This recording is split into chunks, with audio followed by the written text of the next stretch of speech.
The biggest problem I faced in my pregnancy was vomiting. I vomited like hell. तो actually जो है मुझे इतनी ज़्यादा वोमिटिंग होती थी कि इवन चपाती, राइस, रोटी, कुछ भी हो, ऑनियन, एवरीथिंग एवरीथिंग, ज़रा सी भी अगर दूर से भी स्मेल आ जाए तो I could not eat.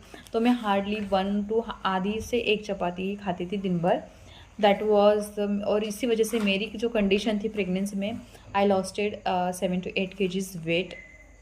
Extreme weight loss, ऐसे देखकर लगेगा कि ये प्रेग्नेंट नहीं है, तो ये कुछ बीमारी हो गई है, ऐसी मेरी कंडीशन हो गई थी।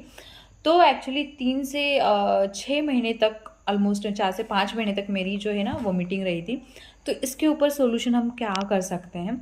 तो इसके ऊपर एक सोल्यूशन है जो कि बेस्ट है एक्चुअली। मैं न्यू प्रेगनेंसी थी मेरी, तो मुझे उसके बारे में कुछ ज़्यादा पता नहीं था। मेरे अराउंड जो लोग थे उनको भी ज़्यादा पता नहीं था। तो आपको अगर ये हो रहा है, कुछ लिमिट से ज़्यादा वोमिटिंग हो रही है, तो आप अपने डॉक्टर के, अपने गायनेकोलॉजिस्ट के पास जाइए। उनको कहिए कि मुझे आईवी ड्रॉप्स अगर आप दे सकते हैं। तो वो जो ना बेसिकली सलाइन होती है, कुछ आईवी ड्रॉप्स में वो इंजेक्शन देते हैं, जिसकी वजह से हमारा जो नौजिया ना वो बहुत ज़्यादा कंट्रोल हो जाता है। और उसका पावर जो ना, अगर आप एक दिन लेते हैं, 1 से 2 दिन कंटिन्यूसली लेते हैं, वो सलाइन टाइप कुछ आईवी ड्रिप्स होते हैं उनके पास, तो वो लेते ही आपका जो है ऑलमोस्ट 1 मंथ के लिए आपको बहुत ज़्यादा रिलीफ मिलेगा। तो अगर एक्सट्रीम लेवल की आपको वोमिटिंग होती है, नौजिया होता है, तो आप डेफिनेटली डॉक्टर के पास जाके अपने गायनेकोलॉजिस्ट से रिक्वेस्ट करिए कि मैं ले सकती हूँ क्या।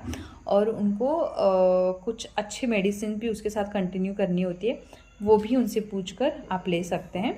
सो नॉजिक कुछ मेडिसिन थी जो मैं प्रेगनेंसी में लेती थी, रात में 2 गोलियाँ लेकर मैं सोती थी, उससे मुझे बहुत ज़्यादा राहत मिली थी। लाइक आप सोच भी नहीं सकते, बाकी के मैं सारी इलाज कर करके थक गई थी, लेकिन उस एक मेडिसिन की वजह से मेरी वोमिटिंग जो ऑलमोस्ट कंट्रोल आई थी, और आईवी ड्रिप्स की वजह से भी। तो आप अपने डॉक्टर से एक बार पूछ के गायनेकोलॉजिस्ट से ले सकते हैं। Bye bye.